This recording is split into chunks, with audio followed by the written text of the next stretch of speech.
ভিডিওটা বানাতে একটু দেরি হয়ে গেল। এটাই আমার মন্দারমণির লাস্ট ভিডিও। এই দিন সকালবেলা আমরা তাড়াতাড়ি ঘুম থেকে উঠে পড়েছিলাম। মোটামুটি ভোর 5টা 5:30 নাগাদ উঠে পড়েছিলাম। মেয়েও আমাদের সাথে উঠে পড়েছে। আমি একটা জিনিস লক্ষ্য করেছি, যখনই কোথাও ঘুরতে যাই, সেখানে গিয়ে যখন কোথাও ঘুরতে যাই, আমার মেয়ে কিন্তু আমাদের সাথ দেওয়ার জন্য ঠিক সকাল সকাল উঠে পড়ে দিব্যি। এটা ওর বাবার থেকেই পেয়েছে। ওর বাবা যখন কোনো কাজ থাকে বা যখন ধরো কোথাও ঘুরতে যাওয়ার ব্যাপার হয়, ঠিক তাড়াতাড়ি ঘুম থেকে উঠে পড়ে। কিন্তু যেদিন ছুটির দিন, মানে কোনো কাজ নেই, সানডে, সেদিন বেশ অনেকক্ষণ ঘুমায়। সেটা 11টা 11:30 অবধিও হয়। মেয়েও এইটাই পেয়েছে। যাই হোক, বাবা খুব ন্যাচারালি তার মেয়েকে তার বন্ধুদের সাথে আলাপ করাচ্ছিল। যত বন্ধু ওখানে কুচোকাচা কুকুর ছিল তাদের সাথে। এইসব করেই আমরা ওখান থেকে বেরিয়ে গেছিলাম। সামনেই একটা জায়গা আছে, মেরিন ড্রাইভ, ওখানে একটু ঘুরতে। মা বাবা এর আগে মন্দারমণি সেভাবে আসেনি, কারণ বাবা ব্যবসার সূত্রে সবসময় বেরোতে পারে না। মা ঘুরতে চায়, কিন্তু বাবা মা একসাথে যেহেতু বয়স হয়ে গেছে, সেরকম কারোর সাথে ঘুরতে যেতে পারে না। সেই জন্য আমরাই বাবা মাকে নিয়ে এখন থেকে ঘুরতে যাব ঠিক করেছি। তাই জন্য মা বাবাকে নিয়ে চলে এসেছিলাম এখানে একটু ঘুরতে। সন্ধ্যের থেকেই মাকে বলছিলাম, আগের দিন সন্ধ্যের থেকেই, যে এই জায়গাটা কিন্তু বেশ ভালো, চলো তোমাকে দেখাবো। ব্যাস, আমরা গাড়িতে গল্প করতে করতে একটু বাবার পেছনে লাগতে লাগতে রওনা দিলাম। জায়গাটা বেশ সুন্দর। আমি আগে বহুবার গেছি, যতবার গেছি ততবারই দেখেছি, সে বিষয়ে কোনো সন্দেহ নেই। তবে ছোটোখাটো ট্রিপের জন্য মন্দারমণি, দীঘা, দার্জিলিং এইসব জায়গায় ঠিক আছে। বড় ট্রিপ পরে আস্তে আস্তে করব, একটু মেয়েটা বড় হোক তারপর। তাও তো বলতে নেই, আমার মেয়ে কিন্তু এক ফোঁটাও আমাকে জ্বালায়নি ঘুরতে গিয়ে। না একটু কান্নাকাটি করেছে, না একটুও চিৎকার চেঁচামেচি করেছে। খুব এনজয় করেছে, খুব মজা করেছে আমাদের সবার সাথে।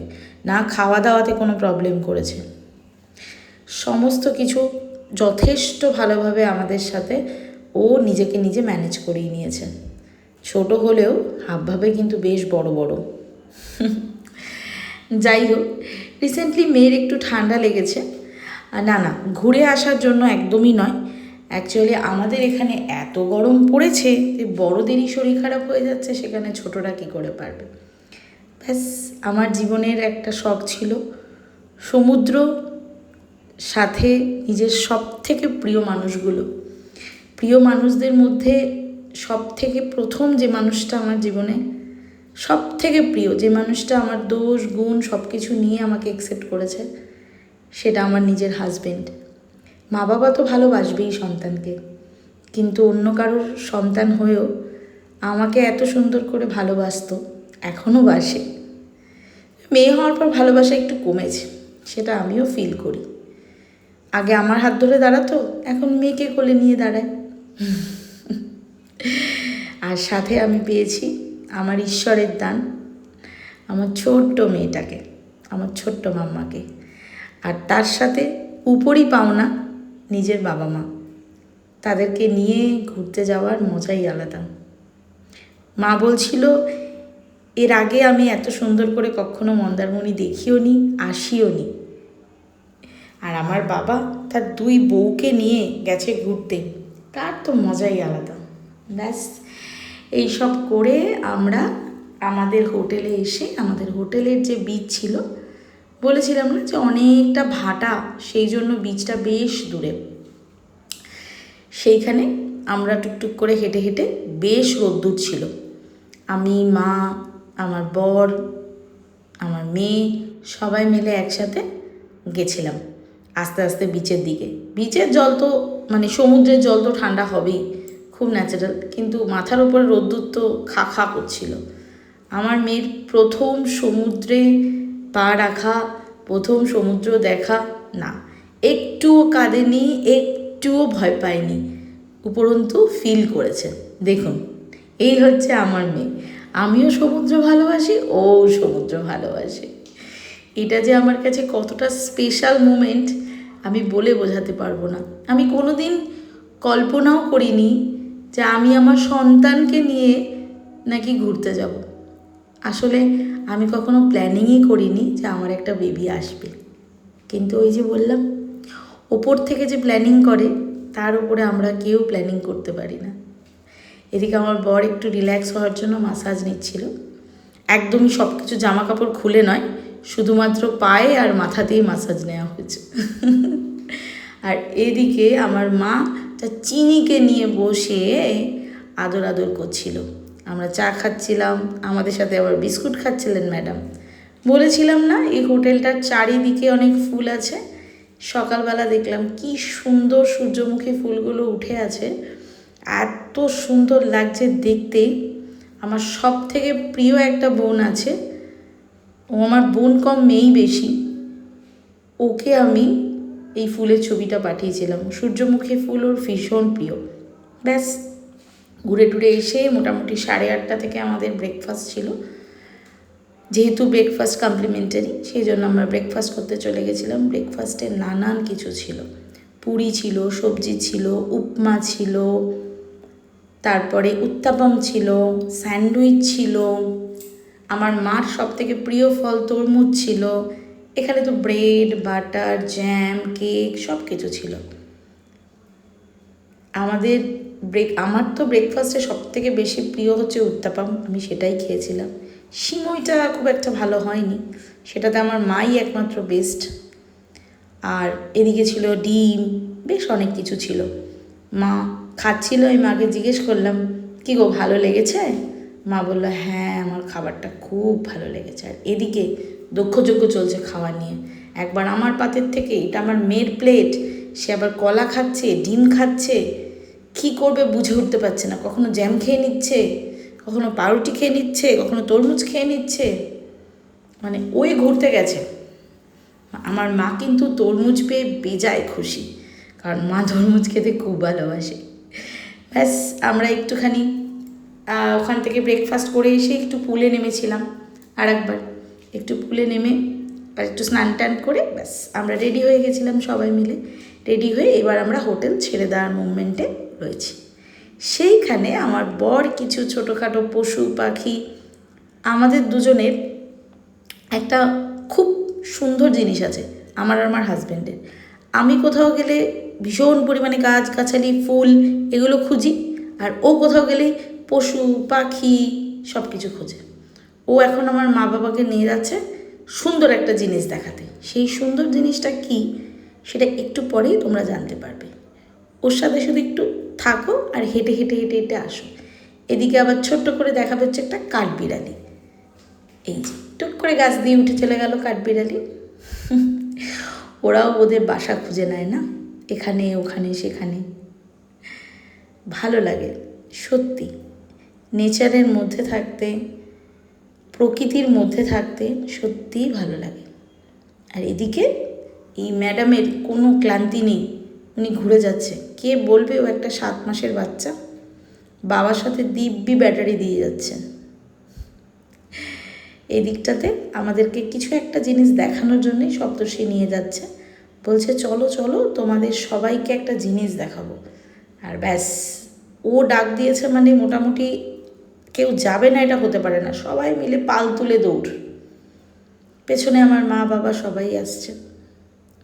ওখানে যাওয়ার পরে আপনাদেরকে একটা সুন্দর দৃশ্য দেখাবো, কিছুক্ষণ পরেই দেখতে পারবেন যে হোটেলে গিয়ে মানুষ শুধু বাচ্চাদেরই বকাবকি করে, বাচ্চারা ছোটাছুটি করলে, কিন্তু এমন কিছু মানুষ আমি নিয়ে গেছিলাম যারা বাচ্চার থেকেও বাচ্চা, মানে তাদেরকে শুধু একটুখানি পারমিশন দেওয়া হয়েছিল, ব্যাস বাকি তারাই মোটামুটি যা করার করে ফেলেছে। আমার হাজব্যান্ড আমাদেরকে দেখাতে নিয়ে এসেছিল এই বকগুলো। ও ভীষণ ভালোবাসে এই রাজহাঁস, এগুলো দেখানোর জন্য আমাদেরকে নিয়ে এসেছে। বলছে চলো চলো তোমাদেরকে একটা খুব ভালো জিনিস দেখাবো বলে এখানে এনে দাঁড় করিয়েছে। কি না ওদের সবাইকে ডেকে ডেকে ডেকে ডেকেও আনবে এবং ওর মেয়ের সাথে সবাইকে পরিচয় করাবে। এই হচ্ছে সেই দৃশ্য। যে সবাই আসো, এসে দেখো আমরা খেলা করছি। এই হচ্ছে ও দৃশ্য। আর এদিকে সবাই আমরা যখন রাজহাঁস দেখতে ব্যস্ত, ওদিকে আমার মা গেছে গাছ থেকে আম পাড়তে। এই যে বলেছিলাম না যে ওদের সবাইকে ডেকে ডেকে এনে ওর মেয়ের সাথে পরিচয় করাবে। আস্তে আস্তে আমার মেয়েটাকেও পশুপ্রেমী বানিয়েই ছাড়বে আমার বরটা। আমি পশু পাখি সবাইকে খুব ভালোবাসি, কিন্তু দূর থেকে, আমি কাছে যেতে পারি না, কারণ আমি ভীষণ ভয় পাই। বাকি আমার হাজব্যান্ড একটুও ভয় পায় না। আর আমি জানি না ভবিষ্যতে আমার মেয়ে কতটা ভয় পাবে কি পাবে না, কিন্তু ও কিন্তু একটু ভয় পেয়ে কান্নাকাটি করেনি। ও ওদেরকে দেখছিল যে এরা কী করছে, এরা কারা, কোথা থেকে এলো, কত প্রশ্ন ওর মুখে চোখে। কিন্তু বেচারা এখন তো বলতে পারে না, আর একটু বড় হলে সব বুঝবে আর বলবেও। এদিকে বাবাও কিন্তু টুকটুক করে বাবার ফোনে সব ক্যাপচার করছে, বেশ পরে দেখবে বা সবাইকে দেখাবে তার জন্য। আর এদিকে আমার মা দিব্যি গাছের নিচে যত আম পড়েছিল, গাছে যত আম ছিল, সব কুড়িয়ে কুড়িয়ে রাখছিল, হাতের কাছে যেগুলো পেয়েছে সেগুলো। ওখানে আমরা যেসব লোকেরা ওখানে কাজ করে তাদেরকে জিজ্ঞেস করেছিলাম যে এখান থেকে কি আম পাড়া যাবে? তারা বলেছিল হ্যাঁ, আপনারা পেরে নিয়ে যান, কোনো ব্যাপার না, যা যা ইচ্ছা হয় তাই পেরে নিয়ে যান। আমরা শুধু আম পেরেছি তা নয়, ওখানে প্রচুর নারকেল গাছ ছিল, ধূপ ধাপ সব নারকেল নিচে পড়ে থাকে। আমার মা মোটামুটি 5টা নারকেল নিয়ে এসছে। এদিকে আমার বাবা লেবু নিচ্ছে, বলছি লেবুগুলো খুব ভালো, তারা একটু লেবু নিয়ে নিই বলে লেবু নিচ্ছে। দেখুন, বললাম না বয়স হয়ে গেলে মানুষ সত্যিই বাচ্চা হয়ে যায়। আবার তাড়াতাড়ি করে পকেটে ঢোকাচ্ছে। কে বলবে যে এটা একটা 70 বছরের বয়স্ক লোক, আর এটা আমার মা, যে কিনা মানে আম পাড়ার জন্য পাগল হয়ে গেছে। আমি বলছি গাছের অনেক উপরে ওই আমটা, বলছে না না আমার হাত পাবো আমি। এই যে তার প্রমাণ। এইভাবে আম গাছ থেকে আম ছিঁড়ে ছিঁড়ে নিয়ে আসা হয়েছে। সানা বিচের লোকরা দেখলে আমাকে ফোন করে বলবে ম্যাডাম আপনাকে বলেছিলাম নিয়ে যেতে, কিন্তু গাছ সাফাই করতে তো বলিনি। আমার মা মোটামুটি গাছ সাফাই করে দিয়েছে। ব্যাস, ওখান থেকে বেরিয়ে আমরা চলে এসেছিলাম শেরি পাঞ্জাবে। কোলাঘাটে শেরি পাঞ্জাবে খাবো না, মন্দারমণি যাবো, এটা হয়? ব্যাস, যথারীতি লাইন, বেশ অনেকক্ষণ, মানে প্রায় আধ ঘন্টার উপরে লাইন দিয়ে ওখানে দেখলাম বেশ সুন্দর মাছের একটা অ্যাকোরিয়াম করেছে। মেয়েকে দেখাচ্ছিলাম যাতে সময়টা কেটে যায়। আমরা নিজেরা গল্প করছিলাম। আমার বাবা তো ওয়েট করতে বড়ই নারাজ। বাবার একটাই কথা, হ্যাঁ এতক্ষণ ওয়েট করে খাবার খাবো, দরকার নেই, খেলাম না। কিন্তু আমরা তো কোলাঘাটে শেরি পাঞ্জাবে না খেয়ে আসবো না। আর এদিকে আমার মেয়ে হঠাৎ করে একটা নতুন ফ্যামিলিকে দেখে তাদের কোলে উঠে আদর খাচ্ছে। আমরা ঢুকে পড়েছিলাম মোটামুটি আধ ঘন্টা লাইন দেওয়ার পরে। এখানে আমার মেয়ের খাবারটা ওরা তাড়াতাড়ি দিয়ে দিয়েছিল, ওর জন্য নিয়েছিলাম একটু ভাত আর একটু বাটার। ব্যাস, ম্যাডাম কিন্তু খাবার পেয়ে বেশ খুশি, দিব্যি খাচ্ছে আর মজা করছে। ও আলো দেখলে, রেস্টুরেন্টে গেলে, বাইরে ঘুরতে গেলে এত মজা করে, মানে বলার বাহুল্য আমার, মানে এত মজা করে। আসলে এত লাইট ফাইট এক জায়গায় একসাথে দেখে, তো এত লোকজন দেখে, মানে পাগল পাগল করতে থাকে, তখনও সব কিছু ভালো লাগে। আমি শেরি পাঞ্জাবে এর আগেও গেছি, আমার ভীষণ ভালো লাগে। কোলাঘাটের শেরি পাঞ্জাব তো ভালো লাগেই, সবসময় যাওয়া হয়ে ওঠে না। আমাদের এয়ারপোর্টেরটাতেই যাই, কিন্তু মন্দারমণি থেকে ফিরছি যখন, তো যাবই, খুব স্বাভাবিক। ওখানে গিয়ে মেয়েকে খাইয়ে নিয়ে আমরা অর্ডার করেছিলাম আমাদের খাবার, আমাদের চিকেন তন্দুরি, আমার বাবার ফেভারিট, আর সাথে করেছিলাম নান, আর হচ্ছে মাটন ভুনা, যেটা আমার ভীষণ প্রিয়। সেই মতোই সব কিছু অর্ডার করেছিলাম। মা মেয়েকে নিয়ে খেলছিল, আর আমি মেয়েকে টুকটুক করে ভাত মেখে খাইয়ে দিচ্ছিলাম, কারণ ও না খেলে তো আমার মানে চিন্তায় শেষ হয়ে যাব আমি।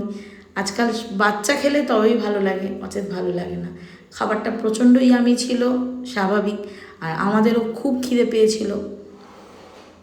মন্দারমণিতে গিয়ে আমরা সবাই মিলে বেশ ভালোভাবে খুব ভালো এনজয় করেছি। এরপরে আমাদের একটা বড় ট্রিপে যাওয়ার বাবা মার সাথে খুব ইচ্ছা। ঈশ্বর করুক যেন আমরা সবাই মিলে আবার যেতে পারি, আবার মজা করতে পারি। বাবা মা যতদিন বেঁচে থাকবে তাদেরকে যেন এই ছোট্ট ছোট্ট আনন্দগুলো আমরা দিতে পারি সন্তান হিসেবে, এটুকুই আমার ঈশ্বরের কাছে কাম্য। বাবা মার কাছ থেকে কিচ্ছু চাই না, শুধু তারা শারীরিকভাবে সুস্থ থাকুক, ভালো থাকুক, এটুকুই চাই, আর কিচ্ছু চাই না। চলো আজকের ব্লগটা এখানেই শেষ করছি। সবাই ভালো থেকো নিজের পরিবারকে নিয়ে। চলো টাটা, বাই।